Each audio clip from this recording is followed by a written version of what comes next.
El Paso's migrant bus program, which has flooded New York City with thousands of new border arrivals since August, could soon end, an official in the Texas city told the Post. El Paso Deputy City Manager Mario D'Agostino said the Democrat-led border city may stop busing migrants to the Big Apple in light of the new Biden administration policy that would instead send asylum-seeking Venezuelans back to Mexico if they cross into the U.S. illegally. "We realize that we won't need the charters, so at the point, we will start handling it differently," D'Agostino said. Migrants from Venezuela have been arriving in El Paso from Mexico in historic numbers, at about 2,100 a day. The migrants, who illegally enter the U.S., then claim asylum, leading to a lengthy court process, have been making up a vast majority of the immigrants bused to the Big Apple. At its busing efforts peak about 2 weeks ago, El Paso had been sending 9 to 14 buses filled with migrants to New York City daily.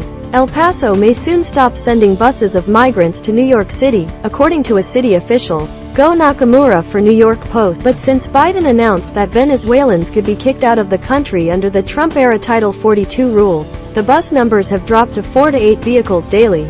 Fewer buses would be welcome news to Big Apple Mayor Eric Adams, a Democrat who declared a state of emergency earlier this month as he predicted the migrant influx would cost the city $1 billion by next year. New York City is currently in the midst of controversial plans to build a tent city for the migrants on Randall's Island. El Paso Deputy City Manager Mario D'Agostino said the city may stop due to a new Biden administration policy that would send Venezuelan asylum seekers back to Mexico if they enter the country illegally. Go Nakamura for New York Post. The Post was on the ground in El Paso on Sunday as 4 charter buses with mostly Venezuelans departed from the city. 2 bound for New York and 2 for Chicago, another location El Paso has been sending migrants. D'Agostino, who is in regular contact with the U.S. Border Patrol and Mexican authorities, said El Paso officials have been told it will take 7 to 10 days to see the number of Venezuelans being allowed to stay in the country drop.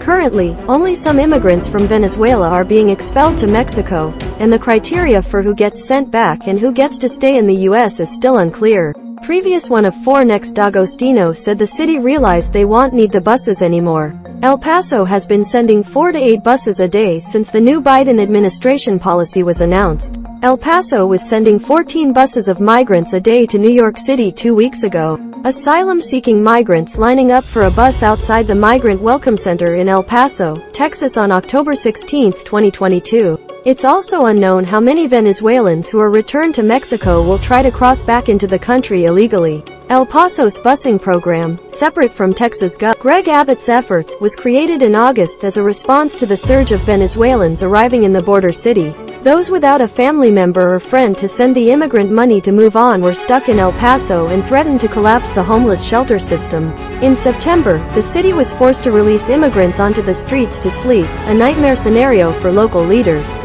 Migrant families receiving clothing donations at Living Word Christian Fellowship in Ozone Park, Queens on September 30, 2022.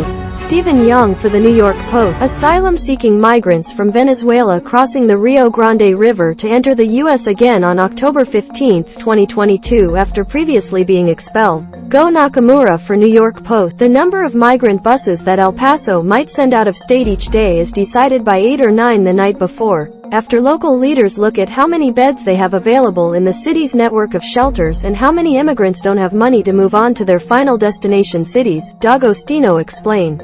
"We will continue the charters, as long as there's enough demand to fill those charters," D'Agostino said.